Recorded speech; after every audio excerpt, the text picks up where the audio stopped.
Hello rayon दोस्तों, तो आप सभी के लिए इस चैनल पर अब से एक 10 मिनट की सीरीज शुरू की जा रही है। इसका उद्देश्य क्या है? इसका उद्देश्य है जो फैक्चुअली डाटा है, जो स्टैटिक डाटा है, वो आपको क्लास में ही याद करवा दिया जाए। तो आपको यदि ये सीरीज अच्छी लगती है तो निवेदन यही है कि ये चैनल अभी शुरुआत में शुरू किया गया है, तो आप अपने सभी दोस्तों में इस सीरीज को शेयर जरूर करें यदि आपको अच्छा लगता है। तो हम क्लास में चीज़ों को याद भी करेंगे और साथ ही साथ फैक्चुअली डाटा याद भी मैं करवाऊंगा और कॉन्सेप्ट वाली जो है चीज़ें भी सीखेंगे। है 10 मिनट की सीरीज, पर जरूरी नहीं है कि 10 मिनट हो, वीडियो में हो सकता है 15 मिनट भी लग जाए। स्पीड से मैं पढ़ाऊंगा, जिससे यदि किसी स्टूडेंट को लगता है कि थोड़ी स्पीड है तो धीरे कर लो, और साथ ही साथ और स्पीड कम लग रही है तो तेज कर लो, वो आपके ऊपर निर्भर है। ठीक है। तो भारतीय संविधान में हम देखें तो वर्तमान में अपने बात करें 22 भाग हैं। हालांकि भाग ज़्यादा हैं पर संख्या में ज़्यादा होंगे, पर वैसे 22 है और 395 अनुच्छेद है, संख्या में ज़्यादा है। ठीक है। तो 22 भाग और 395 अनुच्छेद थे पहले, अब बढ़ चुके हैं, जिसमें से आज जो है हम भाग 1 और आर्टिकल 1 से लेकर 4 तक जो है वो अच्छे से जानेंगे, जिसमें आपको बहुत कुछ सीखने को मिलेगा। सबसे पहले देखिए पार्ट 1 जो है, भाग 1 जो है, उसमें क्या बात की गई है? संघ और उसके राज्य क्षेत्रों की बात की गई है। संघ यानी यूनियन हो जाएगा, और राज्य क्षेत्र मतलब क्या हो जाएगा? जिसमें राज्य भी आएंगे और साथ ही साथ संघ शासित प्रदेश भी आ जाएंगे, यानी सभी की बात की गई है। इसमें सबसे पहला आर्टिकल देखिए दोस्तों, क्या कह रहा है? आर्टिकल 1। आर्टिकल 1 जो है, इसमें बात की गई है संघ की और उसके राज्य क्षेत्रों की हो जाएगा। आर्टिकल 1 क्या कह रहा है? आर्टिकल 1 जो है, उसमें भारत के दो नाम दे रखे हैं। कितने नाम दे रखे हैं? दो नाम। कौन कौन से? भारत अर्थात इंडिया। भारत अर्थात इंडिया जो है, दो नाम दे रखे हैं। तो भारत अर्थात इंडिया, ये दोनों नाम दे रखे हैं। किसका संघ होगा? तो भारत अर्थात इंडिया जो है वो राज्यों का संघ होगा। किसका संघ होगा? राज्यों का संघ। संघ मतलब क्या होता है दोस्तों? संघ की दो परिभाषा होती है। एक तो संघ यूनियन हो जाएगा, और दूसरा संघ जो है वो फेडरल हो जाएगा। अपना भारत का जो संघ है यूनियन है, जबकि अमेरिका का संघ जो है वो क्या है? फेडरल है। संघ यानी यूनियन, यूनियन का मतलब आपको संघ ध्यान रखना है। देखिए, अपना भारत जो है राज्यों के साथ में कोई भी सहमति से नहीं बना है, तो इसका मतलब कोई भी राज्य अपने भारत से अलग नहीं हो सकता किसी भी हालत में, ये ध्यान रखना है। इसका मतलब हम कह सकते हैं कि भारत जो है ये विनाशी राज्यों का, किसका दोस्तों? विनाशी राज्यों का अविनाशी संघ हो जाएगा। ठीक है। विनाशी राज्यों का अविनाशी संघ हो जाएगा, यानी राज्य यदि टूटना चाहें तो किसी भी हालत में भारत से नहीं टूट सकते। हाँ, हालांकि हम राज्यों को तोड़ सकते हैं, अभी मैं आगे आपको बताऊंगा किस तरह। ठीक है। तो भारत जो है विनाशी राज्यों का अविनाशी क्या हो जाएगा? संघ हो जाएगा, ये ध्यान रखना। ठीक है। इसका मतलब क्या है? भारत अर्थात इंडिया राज्यों का संघ हो जाएगा। विनाशी राज्यों की दो परिभाषा हो गई। एक तो भारत के राज्य क्षेत्र के अंतर्गत ही हम राज्यों को तोड़ सकते हैं।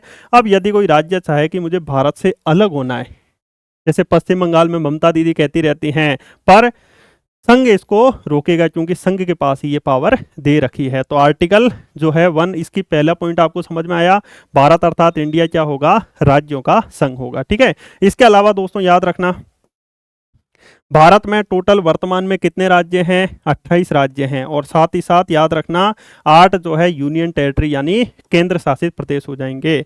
तो भारत के जो राज्य और राज्य क्षेत्र, जो संघ शासित क्षेत्र हैं, ये अनुसूची नंबर 1 में विनिर्दिष्ट, यानी अनुसूची नंबर 1 जो है उसमें दिए हुए हैं। ये क्या? 28 राज्य और 8 केंद्र शासित प्रदेश, वही ये हो जाएंगे। फिर भारत के राज्य क्षेत्र में दोस्तों क्या क्या आता है?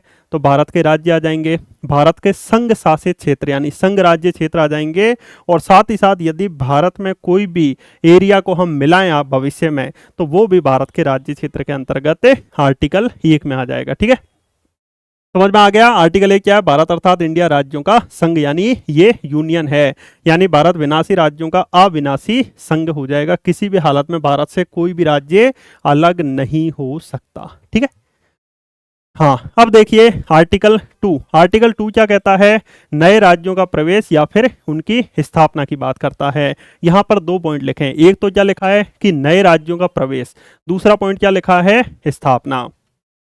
तो सबसे पहले हम प्रवेश को समझते हैं। देखिए, प्रवेश यानी हमने डायरेक्ट कोई नए राज्य को भारत के राज्य क्षेत्र की सीमा में मिला लिया, तो वो होगा प्रवेश हो जाएगा। आर्टिकल 2 में क्या बात की गई है? नए राज्यों के प्रवेश और उसकी स्थापना की बात की गई। प्रवेश, इसका एक अच्छा उदाहरण क्या होगा? सिक्किम। इसका एक अच्छा उदाहरण क्या हो जाएगा, सिक्किम हो जाएगा। अब जो सिक्किम है उसको हमने 1975 में जो है ये भारत में मिला लिया था, और कौन से नंबर का राज्य बनाया था, 22वां राज्य बनाया था। कौन से नंबर का राज्य, 22वां राज्य जो है सिक्किम को बनाया था, ये ध्यान रखना। अब सिक्किम को हमने क्या उसकी स्थापना की थी, नहीं, भारत में पूरी की पूरी तरह क्या ले लिया था, प्रवेश कर लिया था। ठीक है, तो ये हो गया प्रवेश से संबंधित। उसके बाद देखिए स्थापना। अब जैसे मान लीजिए कि हमने पाकिस्तान पे किया आक्रमण और पाकिस्तान के कोई क्षेत्र को हमने भारत में मिला लिया। अब वो क्षेत्र है, कोई जगह नहीं है, तो फिर हम जो है उसकी क्या करेंगे, स्थापना करेंगे। तो अनुच्छेद 2 क्या कहता है कि हम नए राज्यों का प्रवेश करवा सकते हैं या फिर उसकी स्थापना करवा सकते हैं। ठीक है, ये याद रखना। कुछ भी, कितना भी प्रवेश करवा सकते हैं, पूरा पाकिस्तान, पूरा अमेरिका, कनाडा, सब कुछ करवा सकते हैं। ठीक है, ये बात आर्टिकल 2 में की गई। ठीक है, अब आइए आर्टिकल 3। देखो, सबसे पहले हम भारत के बारे में बताएंगे, फिर भारत में मिलाएंगे राज्यों को, फिर अंदर ही अंदर जो गड़बड़ी होगी उसको देखेंगे। ठीक है, अब आर्टिकल 3 क्या कहता है, भारत के राज्य क्षेत्र में, यानी जो भारत की सीमा है ना उसके अंदर बात हो रही है, तो भारत के राज्य क्षेत्र में हम नए राज्यों का निर्माण कर सकते हैं, वर्तमान राज्यों के क्षेत्रों में परिवर्तन कर सकते हैं, सीमाओं में परिवर्तन कर सकते हैं और नामों में परिवर्तन कर सकते हैं। यानी नया राज्य बना सकते हैं, वर्तमान राज्यों के क्षेत्रों में परिवर्तन, सीमाओं में और नामों में परिवर्तन कर सकते हैं। यहाँ राज्य से मतलब संघ शासित क्षेत्र भी आ जाएंगे। यानी देखिए, हमने जम्मू कश्मीर राज्य को तोड़ के जम्मू कश्मीर और केंद्र, ये लद्दाख जो है केंद्र शासित प्रदेश बनाया था 2019 में, तो ये भी आप सभी को ध्यान रखना है। तो नए राज्यों का निर्माण, वर्तमान कोई भी राज्य है उसकी कुछ सीमा उस राज्य को दे दी, कुछ इसको दे दी, ये भी कर सकते हैं, ये सब संसद करेगी। या फिर सीमाओं में परिवर्तन कर दिया, या फिर एक राज्य से दूसरा राज्य तोड़ दिया, या नामों में परिवर्तन जो है ये अनुच्छेद नंबर 3 के तहत हो जाएगा। इसमें कुछ पॉइंट लिखे हैं कि ये राष्ट्रपति की पूर्व अनुमति से होगा, यानी राष्ट्रपति की क्या लेनी होगी, हमें पहले से अनुमति लेनी होगी, उसके आधार पर ही दोस्तों ये हो सकता है। इसके अलावा राष्ट्रपति जो है जिस भी राज्य में ये परिवर्तन किया जा रहा है उस राज्य की विधानसभा को ये बात कहेगा कि ऐसा ऐसा हम करना चाह रहे हैं। अब मतलब उनकी सहमति हो चाहे असहमति हो वो जरूरी नहीं है, बस ये याद रखना राष्ट्रपति की पूर्व सहमति से ये बिल लाया जाएगा, कहाँ पर, संसद में। ठीक है, इतना समझ में आ गया।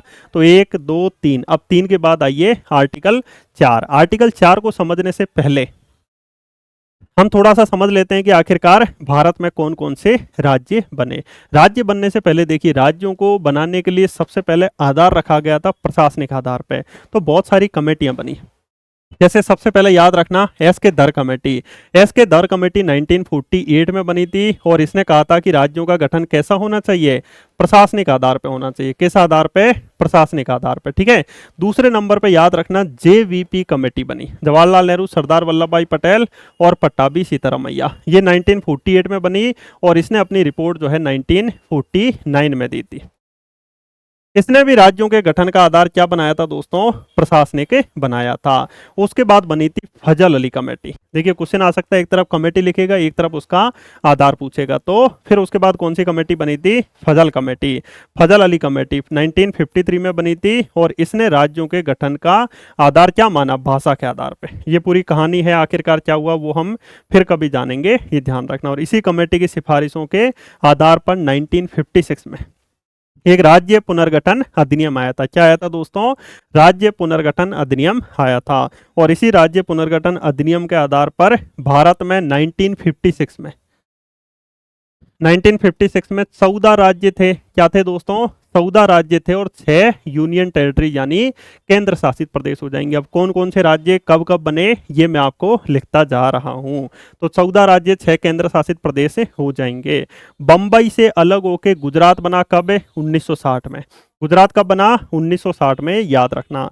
बंबई से अलग होकर गुजरात बना 1960 में हो जाएगा। ठीक है, फिर उसके बाद 1966 में आप सभी को ध्यान रखना है कौन सा बना, नागालैंड हो जाएगा। ठीक है, 1966 में क्या बना था, नागालैंड, सॉरी 1963 में जो है वो क्या बना था, नागालैंड। तो देखो 3-3 साल का फर्क आ रहा है। 1960 में गुजरात बना, 1963 में क्या बना, नागालैंड बना। फिर उसके बाद याद रखना है पंजाब से अलग होके हरियाणा बना 1966। हरियाणा के लोग दमदार रहते हैं, सबके छक्के छुड़ा देंगे 6-6, तो ऐसे याद रखो। 1960 में गुजरात, 1963 में नागालैंड और 1966 में क्या बना, हरियाणा। अब 1971 में भारत पाकिस्तान युद्ध हुआ और भारत पाकिस्तान युद्ध हम जीत गए तो हम ठंडी जगह घूमने जाएंगे, हिमाचल प्रदेश। तो 1971 में क्या बना, हिमाचल प्रदेश। ठीक है, फिर 1972 में आपको ध्यान रखना है कौन कौन से राज्य बने थे। इसको मैं दूसरे कलर से कर देता हूं जिससे आप समझ पाओ। ठीक है, यहां पर मैं गोला बना देता हूं। तो देखिए 1972 में कौन कौन से राज्य बने, तो आपको याद रखना मणिपुर राज्य हो जाएगा। इसके अलावा आपको ध्यान रखना है मेघालय हो जाएगा। ठीक है, मणिपुर के बाद मेघालय हो जाएगा और त्रिपुरा हो जाएगा। ठीक है, तो मणिपुर, मेघालय और साथ ही साथ आप सभी को ध्यान रखना है त्रिपुरा। तो सबने साथ दिया तो हमने एक मणि ली और 3-3 मणियां दे दी और मेघ बरस रहे थे। तो मणिपुर, त्रिपुरा और मेघालय, मणिपुर, त्रिपुरा और मेघालय 1972 में बन गए थे। ठीक है, इतना समझ में आ गया। फिर 1975 में आपको ध्यान रखना है सिक्किम राज्य बना था। 1975 में सिक्किम राज्य बना था इंदिरा गांधी जी के समय में। फिर 1987 में आप सभी को ध्यान रखना है दोस्तों, गोवा बना। ठीक है, 1987 में गोवा बना। इसके अलावा 1987 में अरुणाचल प्रदेश बना और इसके अलावा 1987 में आप सभी को ध्यान रखना है मिजोरम बना। ऐसे याद रखो कि मजे करने के लिए अरुण नाम का लड़का कहाँ गया, गोवा। तो मिजोरम, अरुणाचल प्रदेश, गोवा बन गए थे। फिर आइए सन 2000 में। ठीक है, सन 2000 में मध्य प्रदेश से अलग होके छत्तीसगढ़ बना। ठीक है, उत्तर प्रदेश से अलग होके उत्तराखंड बना। ठीक है, सन 2000 में उत्तर प्रदेश से अलग होके उत्तराखंड बना और बिहार से अलग होके झारखंड जो है सन 2000 में बन गया था। देखो जो सिक्किम है ना, ये 22वें नंबर का राज्य था। 1987 में 3 नए राज्य बने, तो मिजोरम, अरुणाचल प्रदेश और गोवा। तो राज्य हो चुके हैं 25। फिर उसके बाद 3 राज्य बने कब, 2000 में। तो राज्य कितने हो गए, 28 से। और आंध्र प्रदेश से अलग होके याद रखना तेलंगाना जो है 2 जून 2014 को बना। राज्य हो चुके हैं 29। परंतु याद रखना जो जम्मू कश्मीर राज्य था वो 2019 में टूट गया और केंद्र शासित प्रदेश बन गए। तो इसका मतलब याद रखना वर्तमान में यहाँ 2014 तक 29 थे, पर अब 28 राज्य हो चुके हैं और 8 केंद्र शासित प्रदेश बन चुके हैं। ठीक है, तो ये मैं पीडीएफ भी आपको दे दूंगा, तो डायरेक्ट आपको अच्छे से ध्यान रखना है और क्वेश्चंस को भी अच्छे से करते जाना। ठीक है, तो सन 2000 में याद रहेगा छत्तीसगढ़, झारखंड और उत्तराखंड हो जाएगा। ठीक है, ऐसे याद रखो। कुछ महिलाएं उतर रही थी, 36 महिलाओं का गढ़ था, वो नीचे उतर रहा था और एकदम से झाड़ियों में फंस गया। तो छत्तीसगढ़, उत्तराखंड, झारखंड 2000 में, तेलंगाना 2014, जम्मू कश्मीर और लद्दाख केंद्र शासित प्रदेश 2019 में बन गए थे। ये ध्यान रखना। ठीक है, तो इस तरह ध्यान रखना। साथ ही साथ आप सभी को ध्यान रखना है दादर नागर हवेली और दमन दीव जो है ये 26 जनवरी 2020 को दोनों को मिला के एक केंद्र शासित प्रदेश बना दिया गया था। ठीक है, हाँ इतना समझ में आ गया। तो 1 में क्या था, भारत और उसके राज्य क्षेत्र। 2 में क्या था, प्रवेश या स्थापना। 3 में क्या था, अंदर ही अंदर राज्य के नामों में, सीमाओं में, क्षेत्रफल में परिवर्तन कर सकते हैं। कौन करेगी, संसद। क्या बना के, एक विधि कानून के माध्यम से। अब आर्टिकल 4 क्या कहता है, आर्टिकल 4 कहता है, ठीक है, आर्टिकल 4 कहता है कि आर्टिकल 2 और आर्टिकल 3 में जो भी चेंजेस होंगे, आर्टिकल 2 और आर्टिकल 3 में जो भी चेंजेस होंगे वो चेंजेस संविधान संशोधन में जो आर्टिकल 368 है ना उसके अनुसार नहीं होंगे, एक सामान्य विधेयक के माध्यम से होंगे। मतलब संविधान में संशोधन नहीं होगा 368 के अनुसार, एक विधेयक आएगा, इसके माध्यम से राज्य बन जाएंगे। और साथ ही साथ आपको ध्यान रखना है कि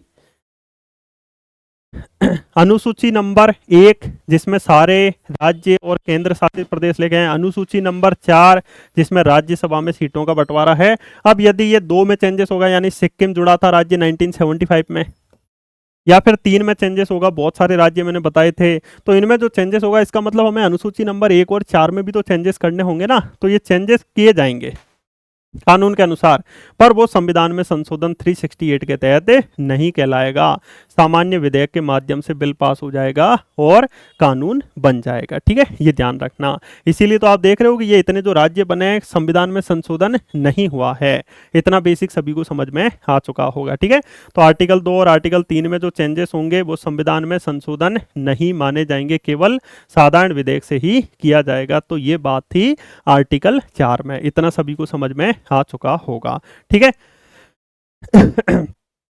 अच्छा, अब आप फटाफट एक चीज बताइए कि जब अब आप फटाफट दोस्तों एक चीज बताइए कि यदि संविधान में संशोधन नहीं होगा तो 19 तो जो सिक्किम है ना, सिक्किम सिक्किम को हमने, ठीक है, सिक्किम को हमने भारत का राज्य बनाया था तो 2 संविधान में संशोधन किए गए थे। एक तो 35वां संविधान संशोधन 1974 में और फिर 36वां संविधान संशोधन 1975 में।